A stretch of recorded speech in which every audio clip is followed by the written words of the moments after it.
Bonjour à tous, bienvenue à toi dans cette nouvelle vidéo. Alors aujourd'hui, bien sûr, on continue notre série de 22 vidéos. On en est aujourd'hui à la 13e avec l'arcane majeur du tarot qu'on appelle la mort et qui s'appelle aussi l'arcane sans nom. Alors c'est souvent un arcane dans le tarot qui fait assez peur. En plus, tu vois, les images qu'on a là vont un peu dans ce sens aussi. Mais voilà, je te rassure et on va dédramatiser. L'arcane majeure, elle nous parle de grandes transformations, de profonds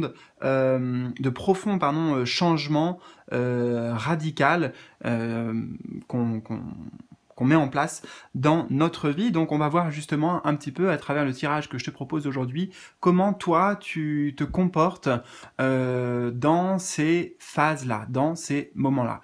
Voilà, donc si tu tombes sur cette vidéo par hasard aussi, tu sais pas de quoi il s'agit, quel est ce challenge ou plutôt ce voyage avec les arcanes majeures de 22 vidéos et tu sais pas peut-être comment faire ton choix, bref, je te mets un lien en haut à droite normalement pour que tu regardes la vidéo très courte d'introduction et que tu puisses naviguer à travers ces tirages du mieux possible. Voilà, donc je te montre les trois images aussi si tu veux faire ton choix entre ces trois propositions. Donc il y a un choix à faire. Choix numéro 1. Choix numéro 2. Tu peux mettre sur pause, tu as besoin de temps. Et le choix numéro 3. Voilà. Donc 1, 2 ou 3. Éventuellement, si tu te sens attiré par plusieurs choix, tu peux écouter plusieurs de ces guidances. Et je te mets en bas de cette vidéo, normalement, les différents timings qui correspondent à chacun de ces choix. Voilà, tout simplement. Donc, installe-toi bien et puis je te retrouve tout de suite. On découvre les messages ensemble. C'est parti! Choix donc numéro 1, je commence avec toi. Alors, comme je t'ai dit, aujourd'hui dans ce tirage, on va voir dans les moments de changement radical pour toi, où tu dois effectuer par exemple un choix important, un changement important. L'arcane numéro 13, c'est aussi quand on fait le ménage, tu vois, c'est on fait table rase du passé, on fait table rase de quelque chose pour aller vers quelque chose d'autre. Donc dans ces moments-là, on va voir ici ce qui t'aide, peut-être tes forces, tes atouts, bref, ce qui est favorable. Et ici, plutôt, dans ces moments-là, ce qui est, dans ces phases, difficile pour toi. Hein. Quels sont les obstacles, les difficultés, ou qu'est-ce qui va contre. D'accord? Donc le pour, le contre.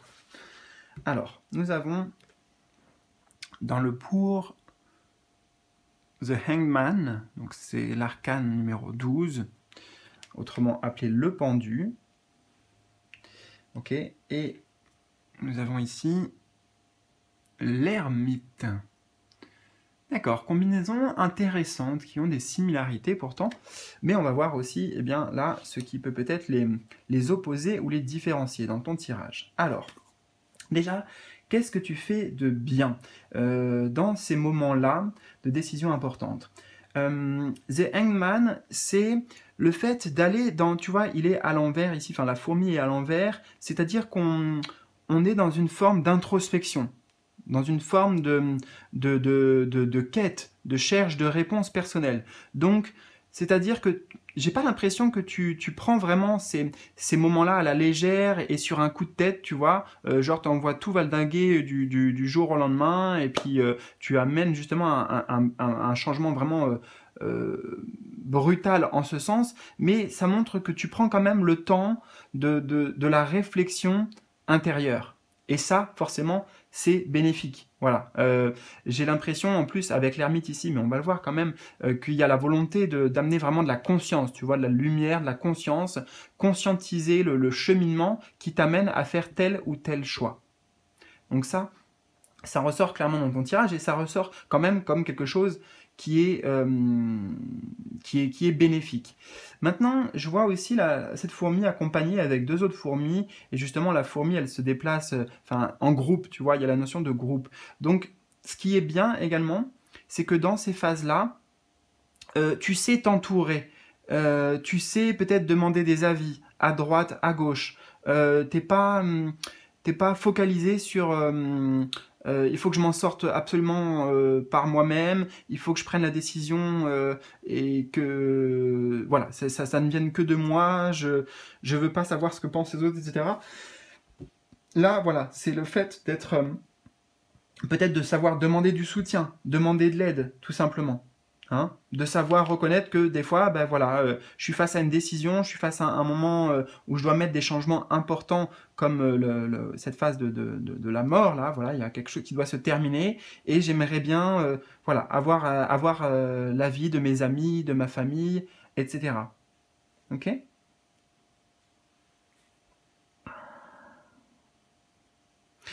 L'avantage aussi avec cette carte du pendu, c'est que tu as la capacité de voir cette phase et cette situation sous plusieurs angles, sous plusieurs aspects, tu vois, parce que encore une fois, le pendu, c'est une carte, ben voilà, tu vois, si je la mets là, on a l'impression que c'est un sens, peut-être c'est le bon sens, et puis là, en fait, tu vois, elle est comme ça.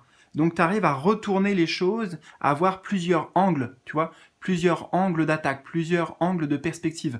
C'est pour ça aussi que tu prends le temps de la réflexion intérieure. Hein. L'introspection, voilà. L'introspection est vraiment un mot clé pour toi dans ton cheminement dans ces phases-là. Et c'est cette introspection qui te permet de visualiser, de, peut-être de te projeter aussi, ou d'aborder, en fait, c'est comme si tu abordais un problème, ou une difficulté, ou une décision, par rapport à plusieurs prismes, tu vois. Tu as cette capacité-là, en fait. Donc ça, c'est très bien. On va voir maintenant un peu, là, ce qui est difficile par contre pour toi dans ces phases, les obstacles. Alors c'est intéressant parce que dans l'énergie que je ressens, il y a quelque chose de similaire ici avec le pendu et l'ermite. Ça va être la notion de temps, en fait. La notion de temporalité. Et la notion de peut-être prendre trop de temps. En fait, c'est ici, je dirais, la réflexion que tu mènes. Alors, on voit qu'elle est bénéfique, mais en même temps, des fois, elle va trop s'étaler. C'est-à-dire que tu vois, c'est à force de réflexion, après, peut-être on se perd aussi. Et on remet en doute ce qu'on ressent parce que, ok, en fait, on s'éparpille d'une certaine manière, tu vois.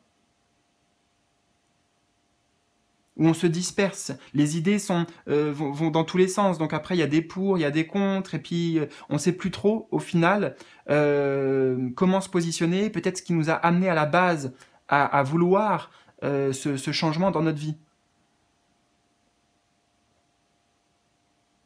Donc première idée que j'ai, c'est que vraiment la difficulté pour toi, c'est que avant de prendre une décision, peut-être tu vas trop attendre en fait. Voilà, c'est trop dans l'attente. Et peut-être qu'on a l'attente de quoi ici avec cette menthe religieuse.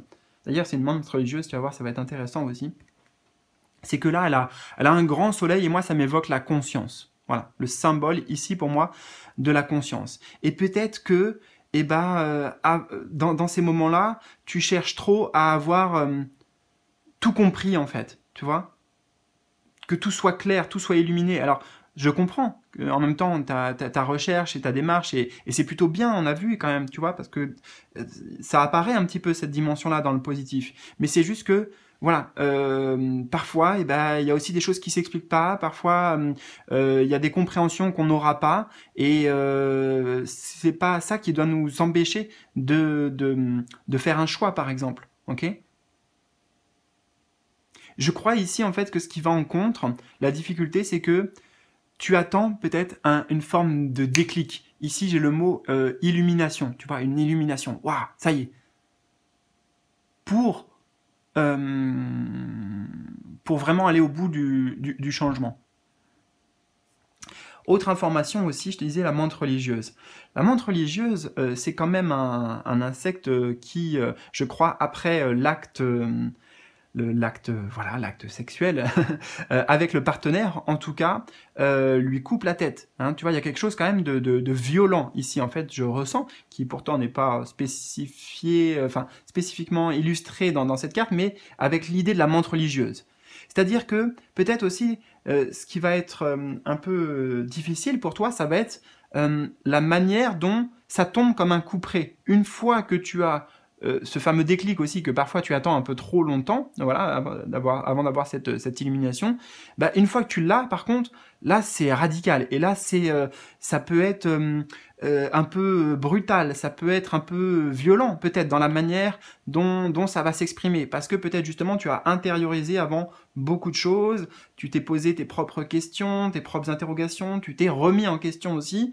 Et bon, bah ça y est, une fois que la lumière de la conscience est pleine, il n'y a plus de marche arrière. Hein, ça, c'est bien lié avec l'arcane majeur de la mort aussi. Voilà, on ne revient pas en arrière.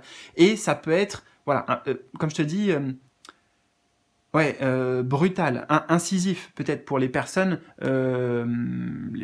autour de toi ou qui sont impactées par ce choix d'une manière ou d'une autre.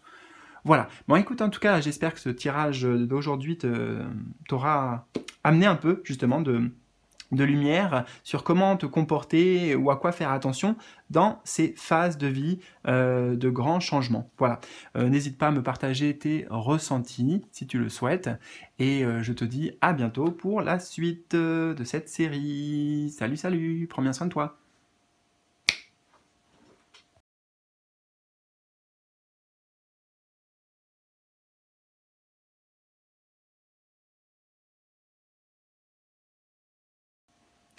Je te retrouve avec plaisir. Donc toi qui as fait le choix numéro 2.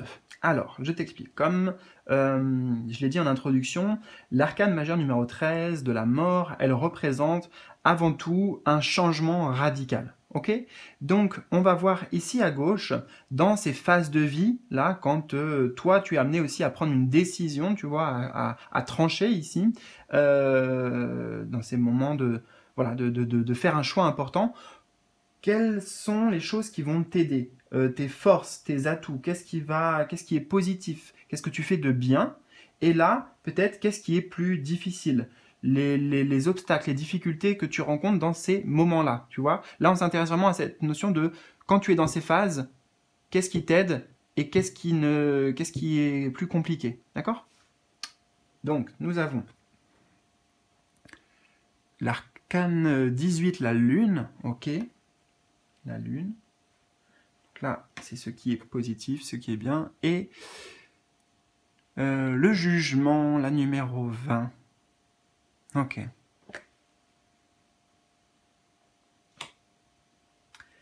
Alors, on va bien sûr comparer aussi ces deux arcanes pour capter vraiment les messages. Donc, la lune, c'est très connecté en fait à nos émotions et également ici j'entends à notre intuition.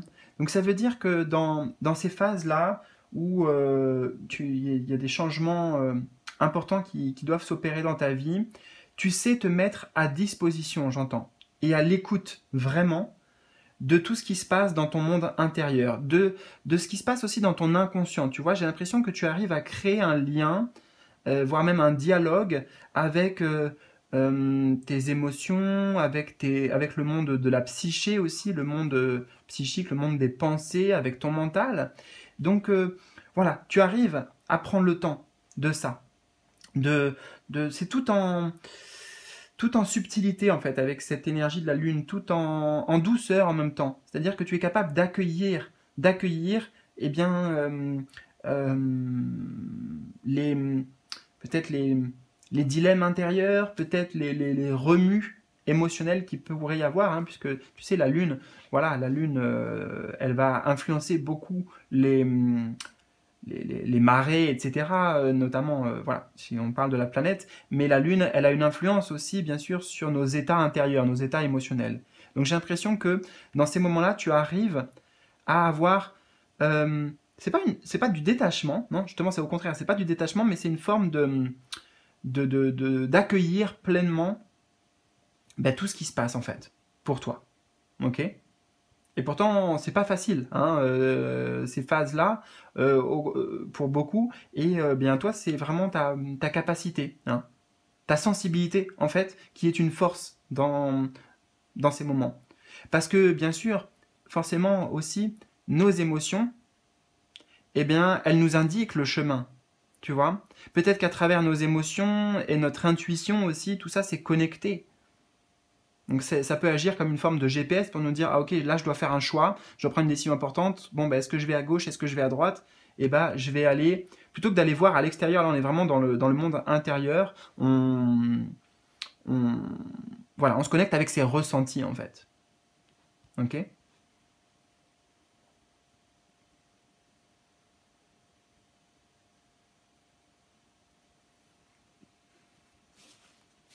Donc voilà ce que tu fais de bien, voilà ce qui peut t'aider, hein. Si on résume tout simplement, c'est écouter et accepter et accueillir tes émotions et ton intuition. Voilà. Ou alors tout ce qui se montre, tout ce qui peut se présenter aussi avec la lune. Là, j'ai les messages des rêves en fait, hein. Avec l'imaginaire, les rêves, peut-être des perceptions comme ça, comme un flash, des perceptions, comment dire, en clairvoyance, tu vois, une image qui va se présenter. Tu sais pas trop ce que ça veut dire, mais voilà, c'est quelque chose qui va t'indiquer la voie à suivre. Ok? Et alors, c'est intéressant, on a les difficultés pour toi dans ces phases, c'est le jugement. Alors,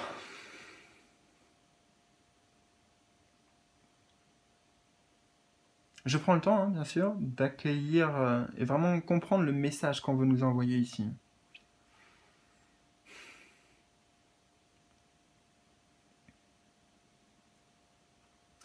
Ça me parle d'annonce. Ça me parle d'annonce, c'est-à-dire que pour toi, peut-être le plus grand défi, c'est pour annoncer, pour rendre compte de ta décision. Hein. Peut-être c'est en particulier, je ressens quand il y a des personnes qui sont impliquées, tu vois.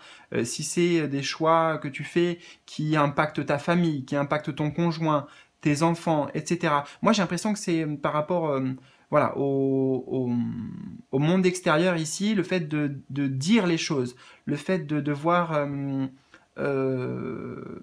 poser comment dire, poser carte sur table, hein, dire en fait, bon ben voilà, voilà ce qu'il en est, voilà, parce que là, comme je t'ai dit avec la Lune, on est vraiment sur un cheminement qui est très intérieur, qui est très intériorisé, qui est bénéfique, mais par contre là, c'est un peu le jugement, c'est ok, maintenant on révèle les choses, on dévoile la vérité, on dévoile quelque chose, donc je crois que la difficulté, elle est pour toi dans le fait de d'exprimer tout ce qui s'est passé dans ton monde intérieur, les réflexions enfin le résultat de ta réflexion intérieure et de ton cheminement intérieur et de l'exposer, tu vois. Pour moi, c'est ça, c'est dans comment tu le présentes, comment tu le dis, comment tu le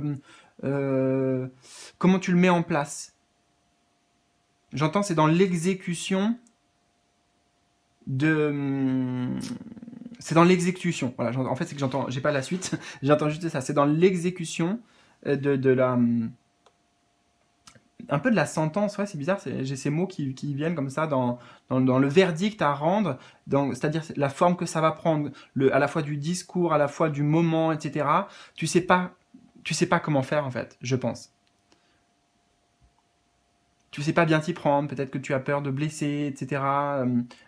Si ça concerne certaines personnes, notamment.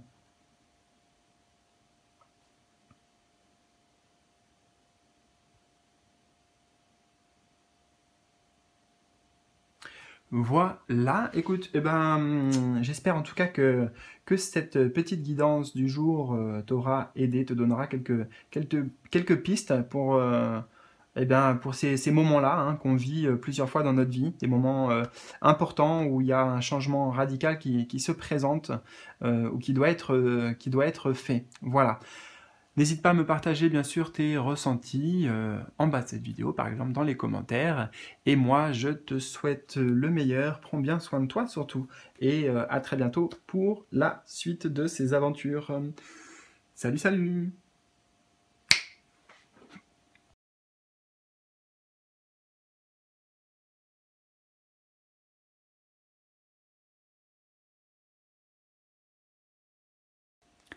Choix numéro 3. Alors, comment va se dérouler ton tirage? C'est très simple. Comme je t'ai dit, l'arcane majeure numéro 13 de la mort, elle représente le changement radical. Voilà. Donc on va voir dans ces phases-là, où peut-être tu as une décision importante à prendre, ou en tout cas il y a un changement qui doit s'opérer, tu vois, de manière, encore une fois, radicale et importante. Ici à gauche, c'est comment tu te comportes en positif, c'est-à-dire qu'est-ce qui t'aide dans ces phases-là, dans ces moments-là, quelles sont peut-être tes forces, tes atouts. Et ici, nous avons plutôt l'opposé. Qu'est-ce qui t'est difficile dans ces moments-là? Quels sont les obstacles que tu rencontres? Voilà. Donc nous avons l'arcane numéro 10 pour les pour. Et pour les contre ou les difficultés, nous avons la 15. Ok. Alors, c'est intéressant parce que l'arcane numéro 10, ici, c'est la roue de fortune dans le tarot. Et la roue de fortune, elle indique justement les changements, elle indique la roue qui tourne. Et moi, ça vient me dire que ta force dans ces moments-là, c'est qu'il y a une forme de philosophie derrière, de conscience. Tu vois, je vois par exemple, les phrases que tu pourrais te dire dans ces moments-là, c'est, ou en tout cas la conscience que tu as intégrée, c'est, ben voilà, la vie, c'est pas non plus un long fleuve tranquille, c'est pas une ligne droite tracée. Il peut y avoir des hauts, il peut y avoir des bas. Ça fait partie de la vie, tu vois. J'ai cette intégration de cette notion de changement en fait, d'impermanence, voilà, d'impermanence des choses et en même temps de cycle. Voilà, il y a des phases, il y a des cycles. Et je crois que ce personnage ici nous indique que tu acceptes. Voilà, tu acceptes de ne pas être aussi dans la maîtrise de tout, dans le contrôle de tout, qu'il y a d'autres forces qui sont en jeu parfois, et peut-être que ça ne, comment dire, tout ne repose pas sur nos épaules, tu vois. C'est comme si tu prenais ces phases-là avec une... Comment je pourrais te dire ça? Enfin, je cherche le mot exact parce que c'est pas de la distance. La philosophie, oui, j'en ai parlé, on peut le dire. C'est pas du détachement non plus. Euh, Peut-être c'est une forme d'acceptation. Tu vois? Une grande forme d'acceptation.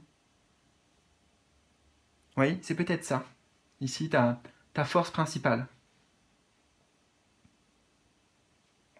J'entends aussi dédramatiser, parce que là, je crois que le personnage représente, en tout cas, moi, c'est ce que ça me fait penser à Charlie Chaplin. Voilà. Donc, bon, je connais pas trop sa vie, mais je sais que c'était un grand rigolo, euh, au fond. Voilà. Quelqu'un qui partageait avec humour. Donc, peut-être que tu as. Euh, comment je pourrais te traduire ça, t'exprimer ça? Dédramatiser en fait. Dédramatiser ces phases-là. Tu vois, là, on a quand même en plus des cartes qui sont très dures au niveau de l'image, qui pourraient même faire peur. Et toi, peut-être que tu vas apporter une touche. Bon, alors, est-ce que c'est vraiment de l'humour? Peut-être, hein, peut-être que tu prends ça en dérision. Peut-être que, bon, voilà, tu prends ça un peu comme un grand jeu, le jeu de la vie. Voilà, il y a des aventures, il y a voilà, des choses qui se passent, il y a aussi des imprévus, et tu acceptes tout ça. Voilà, j'ai vraiment ce sentiment.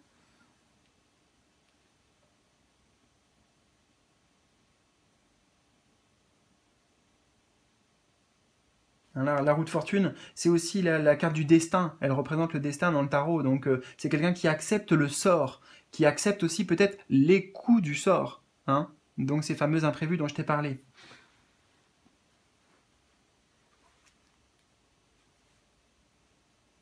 Donc, pour moi, ce qui t'aide le plus dans ces phases-là, c'est cette spiritualité, cette conscience, ces croyances qui sont rattachées à cette notion de changement, en fait. Le changement à l'état même, à l'état pur, que l'on perçoit partout dans la nature, par exemple, tu vois, avec les saisons qui changent, voilà, il y a quelque chose d'inéluctable, et en même temps quelque chose de cyclique qui est nécessaire aussi pour la vie. Donc, je crois que, voilà, il y a cette forme de conscience qui t'aide vraiment à dépasser ces phases-là, ou en tout cas à les traverser au mieux. Tu vois, avec une certaine, j'entends ici, je te disais dédramatiser, donc avec une certaine peut-être voilà, légèreté, comme si tu étais un peu, je sais pas, je te vois ici là, hein, dans mon image mentale, comme si tu étais un peu en, voilà, en apesanteur. Voilà, tu flottes, tu te laisses porter par le courant, par la situation, et bon, voilà. Peut-être que tu essayes aussi, avec la roue de fortune, de voir le côté positif, tu vois, c'est ce que je te disais là, le retourner les choses, ou alors te dire que, en fait, bah, ces changements, dans tous les cas, ils vont être bénéfiques pour toi. Hein, parce qu'aussi, avec la roue de fortune, il peut y avoir ce facteur chance associé. Voilà. Donc, tu essaies de voir le bon côté des choses. Maintenant, quelle est la difficulté pour toi dans ces phases-là? Alors là, c'est ouais, c'est assez marqué avec cet arcane numéro 15 du diable. En fait, c'est l'attachement ici. L'attachement. C'est-à-dire que c'est difficile aussi, même s'il y a cette conscience qu'on a vue, d'être dans une forme de séparation, de devoir quitter, abandonner quelque chose. C'est peut-être que ça t'amène de la culpabilité, peut-être que ça t'amène des regrets ou des remords, je ne sais pas. Mais il y a en fait pour moi ici une difficulté à couper des liens. Alors peut-être que ça peut nous dire ici que dans l'aspect relationnel, surtout quand il s'agit de faire bah justement peut-être de se séparer ou d'arrêter une relation, quelle qu'elle soit, c'est pas forcément que sentimental. Il y a la difficulté pour toi parce qu'il y a de l'attachement, tu vois, forcément. Mais ça, c'est valable pour nous tous, hein, de manière générale, mais particulièrement pour toi, en fait. Hein. Cette notion d'attachement, cette notion peut-être de loyauté, il y a des choses comme ça qui sont attachées ou qui pèsent en fait dans tes décisions et qui peuvent te retenir. Moi, je vois quelque chose ici comme ça, comme s'il y avait, voilà, ça te retient. Et en même temps, et c'est toujours lié aussi, j'ai le sentiment que la principale difficulté, ça va être le regard des autres, le point de vue des autres, le jugement des autres. Hein? Donc c'est-à-dire que toi, tu fais tes choix, toi, tu le fais avec ta vision, mais quand il s'agit de confronter cette vision avec, je sais pas moi, par exemple, si c'est une décision de couple, si c'est une décision dans ton travail, etc., le comment ça va être accueilli, est-ce que... voilà, est-ce qu'on va te critiquer, est-ce que ça va mal se passer, est-ce que ça va être violent dans les mots, etc., etc. Voilà, ça c'est ce qui te retient en fait. Ok? Bon, écoute, j'espère en tout cas que ce petit tirage du jour t'aidera à y voir plus clair justement dans ces moments-là de changement radical. Et bah, écoute, on se retrouve bientôt pour la suite de ces aventures, voilà, de cette série. Je te souhaite le meilleur. N'hésite pas à me partager tes ressentis, bien sûr. Et à très bientôt. Voilà, pour de nouvelles aventures. Salut, salut!